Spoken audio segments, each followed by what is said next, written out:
हातमा बर्सी शिरमा मुकुट अति नै सुहाउने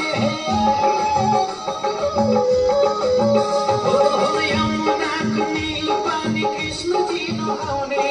हातमा बर्सी शिरमा मुकुट अति नै सुहाउने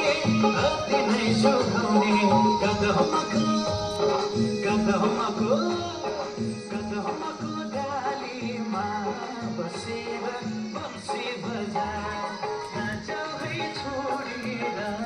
हामीलाई दर्शन देऊ गदहमाको डालीमा